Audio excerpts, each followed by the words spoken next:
자, 먼저 교회, 요한계시록 교회가 몇 개라고? 7개. 그 7개가 우리 속에서 이루어져야 된다고. 이해가 되겠죠? 하나님이 우리한테 말씀하시는 거라고. 7개가 이루어져야 된다. 자, 그러면 창세기 1장에는 창조가 몇 번? 창조가 몇 번? 예, 6번 나오고 6일 동안 창조가 나오고 마지막 7번째 창조를 뭐라 그래? 안식이라 그래. 그럼 그 7번째는 없애버려야 돼. 7일 동안의 창조라 그래. 7일 동안의 창조라 그래. 그래서 첫째 날, 둘째 날, 셋째 날, 넷째 날, 다섯째 날, 여섯째 날, 일곱째 날 이렇게까지 얘기한단 말이에요. 그러니까 날짜를 첫째 날 하고 끝 이렇게 안 하고 첫째 날, 둘째 날, 여섯째 날 끝 이렇게 하는 게 아니라 일곱째 날이 오면 그게 이제 같이 앞에 있는 거하고 연결해서 일곱째 날까지 해야 완성이란 말이에요. 그래서 일곱째 날까지가 안식을 줄 때까지가 창조의 완성이란 말이야. 자, 봐요. 7개의 가지가 있는데 그 등잔 때는 원래는 누구를 얘기하는 몇 개라고? 예수님을 얘기하는 한 개라고. 그게 한 개에 대해 순금 한 달란트로 막 찢어가지고 이게 눌러가지고 이렇게 찢으면서 이렇게 만드는 거니까 등잔대를. 근데 요걸 갖다 다시 뭉쳐놓으면 어떻게 돼? 하나인 예수님이 나오는 거, 순금 한 덩어리가 나오는 거예요. 이해가 되지? 그러니까 보세요. 요게 7개는 하나란 말이야. 맞죠? 그러면 첫째 날하고 7번째 날이 어떻게 된 거야? 같은 날이라는 거지. 그래서 빛이 와야 안식을 하는 거야. 무슨 말 알겠어요? 안식은 반드시 빛이 와야 된다는 거지. 그러니까 여러분 속에 등잔불이 켜져야 돼, 꺼져야 돼. 켜지면 안식이 오는 거고 이 등잔불이 꺼지면 재앙이 오는 거야. 이해가 돼요? 그러니까 여러분 속에서 이 등잔불을 켜야 되겠지. 자꾸 켜야 되겠지. 그래서 7으로 나누어진 이 창조가 우리 속에서 빛이 밝혀지면서 빛이 완성되는 순간 우리에게는 안식이 온다는 거야. 이 땅에서. 무슨 말인지 알겠죠? 그래서 7개를 상징하고 있는 이 등잔대가 원래는 하나인데 7 교회를 상징하고 7 창조를 말하는 것이다. 이해가 되겠죠?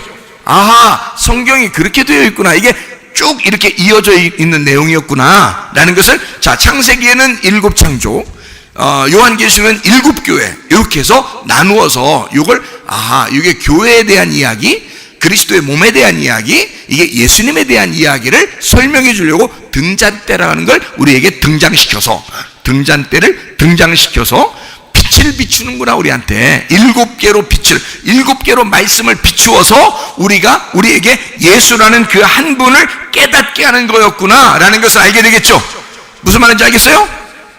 자, 그러면 성경에 남편은 몇 명 있어야 된다고? 7 남편이 있어야 되지. 그 7 남편이 사실은 몇 남편이에요? 한 남편이지. 7 남편은 한 남편이 돼야지. 자, 보세요. 우리에게는 유일한 한 남편이 계셔. 누구예요? 예수님이죠. 그분이 몇 번째로 이 땅에 오셨어요? 7번째로 이 땅에 오셨다고. 자, 이걸 어디서 알 수 있다고? 요한복음 4장에 사마리아 여자한테서 알게 된다고. 사마리아 여자는 6명의 남편이 있었지만 예수님이 7번째 남편으로 오셔서 내가 진짜 남편이야 라고, 네가 나를 누군지 알았다면, 그 말은 뭐예요? 네가 나를 7번째 남편으로 알았다면 이 말이에요. 그러면 네 남편들이 원래 아니구나, 이게 진짜 내가 7이라는 남편이구나라는 걸 네가 알게 됐으면 네가 나라는 이 남편에게 생수를 달라고 했을 거다 이 말이에요. 그러면 생수가 그 여자에게 가면 어떻게 될까? 그 어두웠던, 실망스러웠던, 슬픔이 있었던, 괴로웠던 그 인생에 어떻게, 뭐가 시원함이 오겠죠. 밝게 비친단 말이에요, 이 속을. 그게 남편, 7번째 남편을 만나는 순간 그렇게 된다는 거지. 그러니까 7 남편이라는 거지. 자, 앞에 있었던 남편들이 쭉 있었어요. 6명까지. 누구 계세요? 첫 번째 남편 누구라고? 아담. 두 번째 남편은 노아. 세 번째 남편은 아브라함. 네 번째 남편은 모세. 다섯 번째 남편은 다윗. 여섯 번째 남편은 침례의 요한, 혹은 이 땅에 내려오는 예수님, 이렇게 본단 말이에요. 그러면 7번째 남편은 죽으시는 예수님, 내려오셔서 죽으셔야죠. 내려오셔서 죽으신다는 말은 왜 6번째와 7번째가 연결되어 있을까? 잘 생각해 봐요. 자, 이 여자가 5명의 남편이 있었는데 6번째 남편이 집에 있다 그랬어. 그럼 그 집은 어디를 말할까? 성전을 말하겠죠. 그 성전으로 오신 분이 누구야? 예수님이지. 내가 그 성전이야. 근데 뭐 하러 오신 거야? 죽으시러 오신 거죠. 그러면 그 예수님이 7번째로 죽으셔야 내가 빛을 받는 거죠. 안식을 누리는 거지. 그러니까 이분이 7번째로 죽어야 된다는 얘기인데 올 때는 몇 번째로 와? 6번째 남편으로 오는 거지. 그죠? 자기 혼자 올 때는 6번째 남편으로 오는 거야. 근데 죽을 때는 몇 번째 남편으로 죽는 거야? 7번째 남편으로 죽는 거죠. 그래서 예수님을 죽으시는 예수님 그러면 7번째 남편이다 이렇게 말하는 거지. 그러니까 자, 네가 섬기는 그 집, 네가 섬기는 그 남편이 있는 그 집이라고 할 때 거기가 성전이란 말이에요. 그 성전의 주인이 누구야? 예수님이죠. 그러니까 이 땅에 내려오신 예수님이란 말이에요. 그런데 그분이 죽지 않고서는 나하고 상관없는 남편이 된단 말이야. 무슨 말인지 알겠어요? 그러니까 6번째 남편까지가 이 여자의 입장에서는 상관없는 남편이었단 말이에요. 어떻게 해야지 상관이 있어요? 이 6번째 남편이 7번째 남편이 돼서 십자가에 달려 죽으실 때 이 여자하고 상관이 있단 말이야. 무슨 말인지 알겠어요? 그래서 이 여자가 예수님을 만나면 생수를 얻게 될 것이다 라고 하는 얘기예요. 예수님이 죽어야 생수를 얻는 거지. 예수님이 죽어야 빛이 돼서 이 여자의 어둠이 밝게 빛나게 되는 거지. 무슨 말인지 알겠죠? 그래서 7번째는 죽으시러 오시는 예수님이다. 이 얘기를 하고 싶어서 그런 거예요. 예수님이. 그러면 6번째를 왜 예수님이라고 그래? 왜 성전이라고 그래? 응? 다 돌 하나도 돌 위에 남지 않고 다 무너져야 되는 성전이다. 자, 어떤 예수님이니까 그래? 6번째 날, 창조 6번째 날 누가 창조됐다고? 짐승들과 사람이 창조됐다고. 인간이 창조됐다고. 그러면 봐요. 6번째로 오셨다는 말은, 6번째라는 말은 인간을 얘기하는 거죠. 인간을. 그러면 예수님을 인간화시켜서, 예수님을 가장 인간화시켜서 이 땅에 소개하는 사람이 있는데 그게 누구예요? 침례 요한이죠. 그 침례 요한이 그래서 털옷을 입고, 그죠? 털옷을 입고 메뚜기와 석청을 먹고 그랬죠? 광야에 살고. 그죠? 인간의, 짐승 같은 인간의 가장 근본적인 모습을 보여주죠. 근데 예수님은 그 침례 요한을 뭐라 그래? 침례 요한만큼 완전한 사람은 이 땅에 없다 그러죠. 그러죠? 누구를 상징하기 때문에? 율법의 예수를 상징하기 때문에 그렇단 말이에요. 침례 요한이 율법의 마지막 선지자가 침례 요한이에요. 그러니까 율법을 상징하는 예수님과 같은 존재란 말이에요. 근데 그것도 죽어야 되죠. 그 침례 요한이 목이 잘려 죽고 예수님이 나타난단 말이에요. 그러니까 침례 요한은 누구를 이야기하는 것이다? 예수님의 죽으심을 예표하는 것이다 이 말이에요. 누구 때문에 침례 요한이 있는 건데? 예, 인간에게 예수님을 소개하려고 온 거예요. 침례 요한은, 그죠? 성전으로서 소개하는 거야. 근데 사실 예수님이 이 땅에 오신 목적은 뭐야? 침례 요한이 소개할 때 세상 죄를 지고 가는 하나님의 어린 양이로다. 그러면 죄를 짊어진 인간이란 말이죠. 그죠? 죄를 짊어진 인간, 이게 6번째 남편이란 말이에요. 이해가 되겠어요? 그러니까 6번째 남편까지 됐는데 7번째 남편이 예수님이란 말이야. 이 예수님이 완성했단 말이야. 7이라는 예수님이 완성했다. 그래서 7남편째의 생수가 오는 완성이 되었다. 예배가 성립이 되었다 이 말이에요. 그게 요한복음 4장의 내용이라고. 자, 그러면 7남편 이야기했어요. 그 다음에 절기는 어떻게 되나요? 성경의 절기는 몇 개지? 절기가 7개죠. 그렇죠? 유월절, 무교절, 초실절, 오순절, 나팔절, 속죄절, 장막절, 이렇게 7개가 되잖아요. 그러니까 유월절은 장막절까지 연결되는데 장막절이 완성이란 말이에요. 그렇죠? 근데 뭐 때문에 장막절이 생기게 돼서? 유월절로 시작해야지 장막절이 온단 말이야. 유월절은 예수의 피를 말하는 거죠. 무교절은 예수님의 죽으심을 의미하는 거고, 초실절은 예수님의 부활을 의미하죠. 오순절은 성령 충만함이 오죠. 그리고 나팔 막 불죠. 복음을 전파하죠. 나팔절. 그리고 사람들이 다 용서받죠. 속죄절. 나팔 부니까 복음을 전파하니까 죄가 용서된단 말이에요. 그러면 어디로 들어가? 이 땅에서는 교회로 들어가, 장막으로 들어가. 하늘나라에 올라갈 때는 천국으로 들어가는 거지. 천국 장막으로 들어가는 거지. 그죠? 그러니까 유월절, 무교절, 초실절, 우순절, 나팔절, 속죄절, 장막절 7개로 이루어진 그게 누구야? 예수님이란 말이에요. 그러니까 이 예수님의 피로 시작해서 예수님의 장막까지 모두 다 예수님이라는 7을 하나로 설명하려고 했던 것이다. 그게 7절기라 이 말이에요. 무슨 말인지 알겠어요? 그러니까 7으로 다 돼 있죠, 성경이. 그죠? 7으로. 그러니까 7이라는 숫자가 이 성경의 핵심이란 말이에요. 창조도 7이죠. 교회도 7개죠. 절기도 7개죠. 남편도 7이죠. 자, 무슨 말인지 아시겠죠? 그리고 출애굽할 때도 마찬가지예요. 출애굽할 때도 잘 생각해봐요. 출애굽이 7개로 돼 있어요. 출애굽이 절기와 똑같아. 절기도 7개로 돼 있잖아. 유월절, 무교절, 초실절, 우순절, 나팔절, 속죄절, 장막절 이렇게 돼 있잖아요.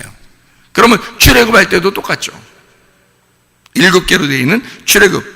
어떻게 됐냐? 우리가 유월절 어린 양의 피로 사람들이 구원받죠. 그 다음에 어디를 건너가요? 홍해바다를 건너가잖아. 물을 건너가잖아. 그 다음에 어디로 뭘 만나? 홍해바다 건너간 다음에 뭘 먹는다고? 만나를 먹죠. 광야에 가면 만나를 먹어요. 그리고 만나만 먹는가? 하나님이 무슨 기둥으로 인도하셔? 구름 기둥, 불 기둥으로 인도하셔요. 그죠? 구름 기둥, 불 기둥으로 인도하셔. 그 다음에 그렇게만 하는가? 거기선 전투가 없어요? 전투가 있죠. 전쟁이 있단 말이에요. 누구하고 전쟁해요? 출애굽기 17장에 보니까 아말렉하고 전투하죠. 전투하는데 하나님이 뭐라 그래? 니네 이 전쟁은 끝도 없다. 언젠가 끝난다. 끝도 없다. 네가 죽을 때까지 계속 있는 전쟁이 아말렉 전투다. 그래서 하나님이 계속해서 싸워주신다. 한 번, 2번 정도만 싸워주고 만다. 다 끝까지 너를 위해서 싸워주시겠다 해서 여호와 니시 그러는 거예요. 아말렉 전투. 그죠? 여호와 니시. 그 다음에 광야에서 그런 전투가 있는데 거기서 그냥 전투하다가 승리하고 거기서 끝나? 아니죠. 어디를 건너가요? 요단강을 건너가잖아요. 요단강 건너가 만나리 그러죠. 만나리 누굴 만나? 7번째 예수님 만나는데 요단강 건너가 이게 6번째란 말이야. 요단강이 6번째고 그것이 찢어져야 되겠죠. 그 물이 찢어져야죠. 그래서 요단강도 찢어지는 거예요. 이게 갈라지는 거야. 그리고 거기에 휘장도 찢어지죠. 예수의 십자가 때문에 예수의 육체가 찢어지는 거예요. 그래서 휘장도 찢어지는 거야. 그리고서 거기 요단강 건너가자마자 전투가 있어. 또 어느 성을? 여리고성. 여리고성은 사람들이 싸웠어요. 하나님이 그냥 다 부셔버렸어요. 하나님이 다 부셔버렸어요. 하나님이 다 찢어놨단 말이에요. 그러니까 찢어짐의 역사.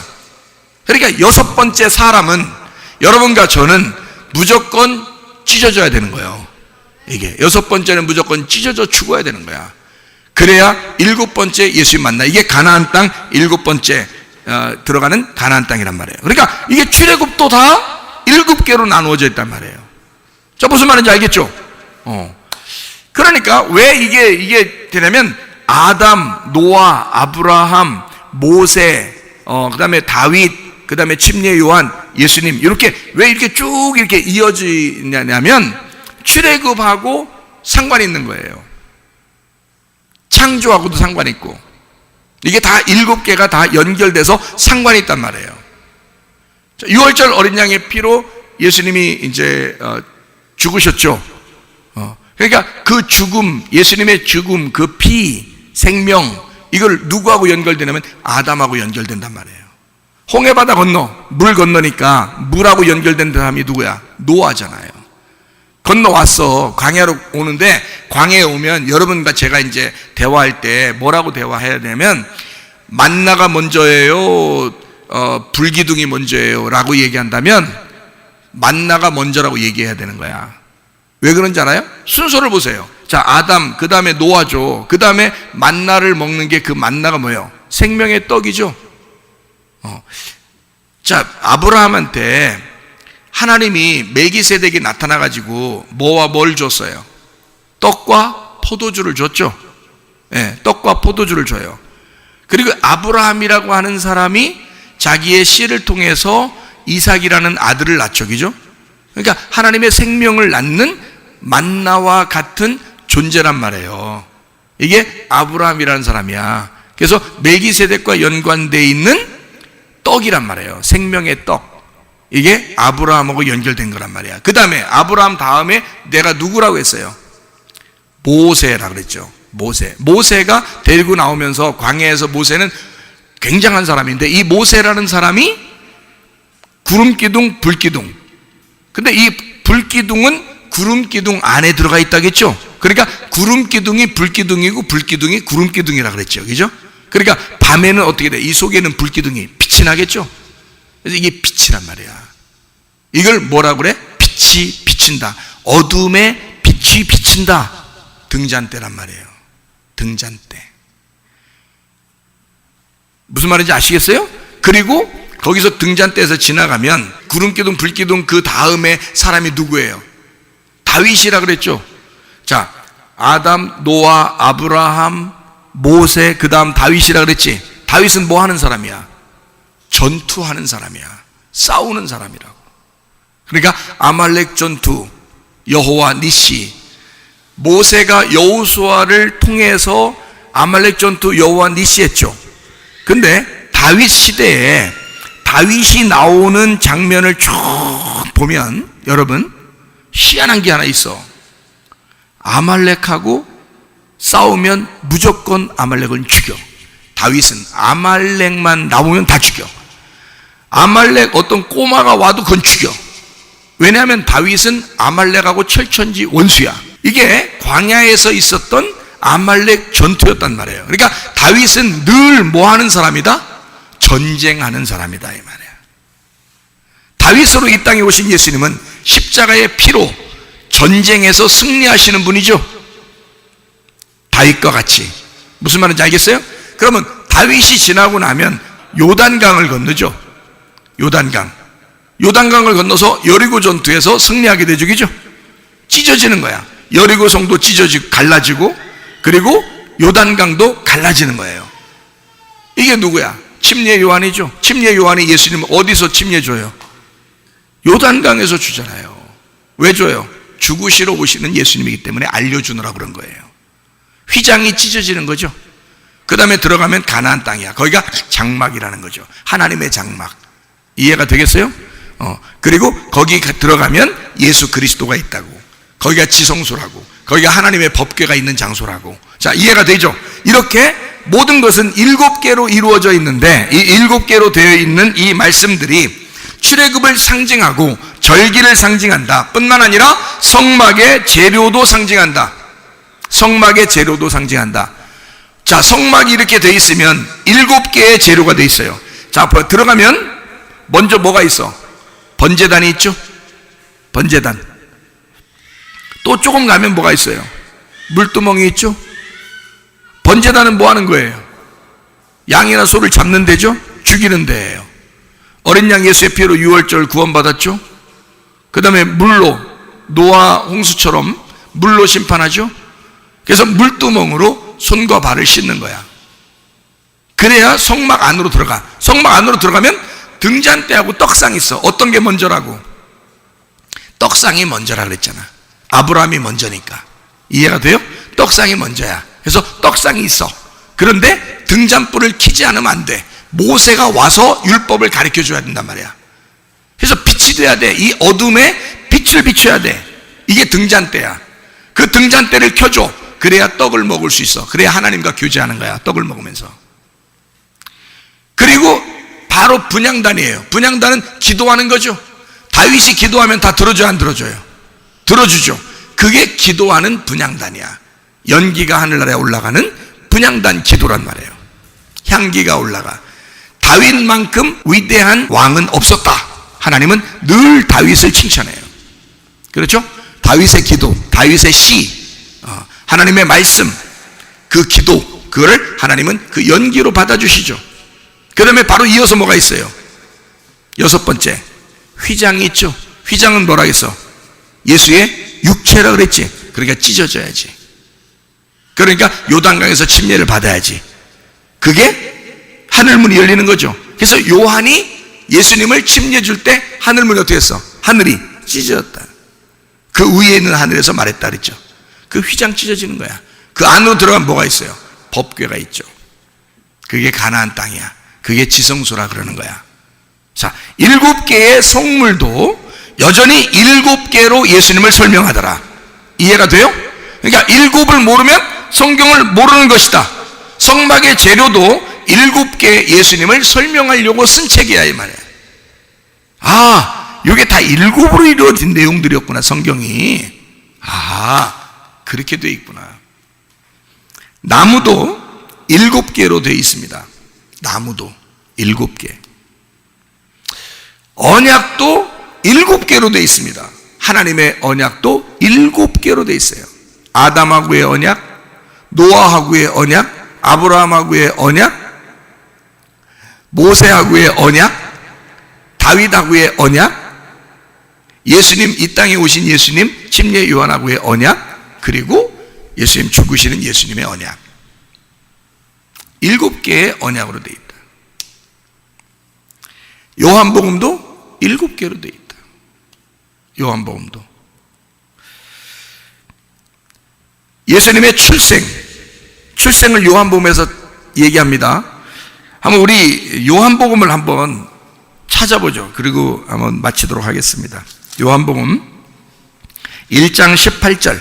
본래 하나님을 본 사람이 없으되 아버지 품속에 있는 독생하신 하나님이 나타나셨느니라. 출생을 얘기하죠. 하나님에게서 나타났다 이랬어요. 우리한테 오셨다는 거요. 1장 29절.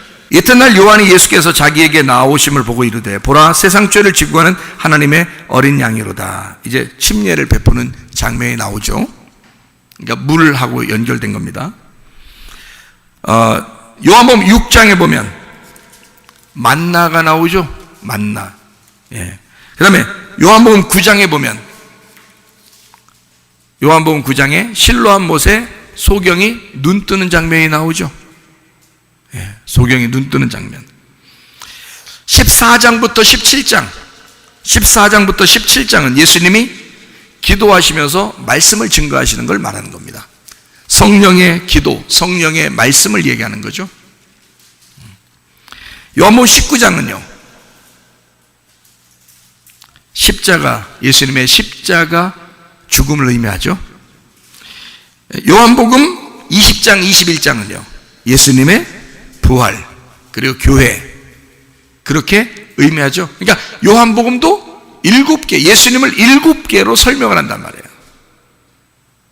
다른 것들도 내용이 있지만 사실 핵심적인, 다른 사람들도 여러 사람이 중간중간에 있지만 하나님이 성경을 핵심적으로 7개로 나누어 가지고 우리에게 뭔가 설명해 주고 싶어 하신다. 자, 7개의 창조, 7개의 나무, 7개의 교회, 7개의 등잔대, 7개의 등잔대. 이 모든 건 사실 7 남편, 이 모든 건 다 사실 뭘 의미하는 거다? 하나의 말씀을 의미한다. 하나의 예수님을 의미하는 것이다. 이게 성경이다. 그러니까 이 하나 7개의 눈으로, 7개의 영으로, 7개의 빛으로 우리를 보시는 하나님은 사실 우리에게 하나의 하나님이다. 어떤 하나님? 십자가의 죽으심으로 완성하신 하나님이다. 그 빛이 여러분 안에 비추시면, 그 등잔대가 여러분 안에 들어오시면 여러분의 어둠은 다 물러갈 줄로 믿습니다. 이 어둠이 다 사라져 바로 역전되는 거죠. 우리의 속에 있는 어둠이 다 물러가는 것은 7개의 등잔대가 우리의 속에 들어와 이 7개의 등잔대가 사실은 하나의 말씀인 예수 그리스도, 하나의 빛이 되신 예수님이 하나의 영으로, 하나의 눈으로 우리에게 오시는 거니까 나를 보시고 나를 지금도 함께 하시고 임마누엘 되신 하나님은 여러분 우리의 모든 생활을, 모든 것을 하나님 우리를 지금 보시고 있지 않겠느냐 이거예요. 여러분이 기도하는 모든 모습도 하나님이 다 듣고 보고 있지 않겠느냐 이거예요. 이런 하나님이시라는 거죠. 하나님이 우리를 외면하시거나 그냥 어둠 가운데 그냥 너 멸망하고 싶어받아 그냥 그대로 그냥 두시는 하나님이 아니라 우리를 계속 그 7개의 눈으로, 그 불꽃 같은 그 빛의 눈으로 우리를 감찰하시고 우리를 보호하시고 우리를 인도하시는 하나님이시다. 그러므로 그 빛이 여러분 속에 들어와 어둠을 몰아내고 여러분 안에 있는 마음도 밝은 빛으로 빛날 뿐만 아니라 여러분의 가정도 이제까지 그 내려오던 그 내력, 여러분 내려오던 그 족보, 내려오던 그 유전적인 모든 것들도 다 끊어지고 속에서 어둠이 바뀌어 빛으로 변하는 여러분 모든 사람들이 다 되시기를 바랍니다. 우리 한번 기도하겠습니다. 기도할 때 우리 하나님, 내 속에 그리스도의 빛이 7개의 그 등잔대가 예수 그리스도가 내 속에 비추어 하나님 말씀의 빛이 내 속에 비추게 하시고 내 속에 어둠이 물러나가게 하시고 우리의 가정의 어둠이 물러나가게 인도해 주시옵소서. 하나님의 성령의 눈으로 우리를 밝히시옵소서. 기도합니다. 우리 하나님 아버지와 인도하시고 사랑하심을 믿습니다. 아버지 하나님, 우리의 어둠은 물러나가게 하옵소서. 하나님, 우리의 모든 악과 더러운 영들은 다 떠나가는 역사 있게 도와주시옵소서. 우리 하나님 아버지, 빛으로 임하시고 빛으로 우리와 함께 하시며 주여 임말들 되신 우리 주님과 동행하다가 주님 만나게 도와주옵소서. 비염은 떠나갈지어다, 아토피 떠나갈지어다, 위장병 떠나갈지어다, 어지럼증 사라질지어다, 두통은 사라질지어다, 류마티스 관절 떠나갈지어다, 어깨 통증 사라질지어다, 허리 디스크, 목 디스크 떠나갈지어다, 심장병 온전해질지어다, 각종 중의 암거를 떠나갈지어다, 감기 몸살 온전해질지어다, 협착증 사라질지어다, 건선 피부 온전해질지어다, 이명은 사라질지어다, 자가면역질환 온전해질지어다, 식도염 사라질지어다, 유리결석 떠나갈지어다, 저혈성 온전해질지어다, 우울증, 불면증, 환자, 두려움, 불안, 초조 다 떠나갈지어다, 음란거짓, 돌증, 미움, 욕심만 다 떠나갈지어다, 모든 전염병 다 떠나갈지어다, 악과 더러운 귀신 다 떠나갈지어다. 하나님 성령으로 충만케 하셔서 우리의 모든 어둠을 물리쳐 주시고 그리스도의 빛이 충만하여 성령 충만하여 살아가는 주의 사람들이 다 되게 도와 주시옵소서. 예수 그리스도 존귀하신 이름 받들어 기도 올리옵나이다. 아멘.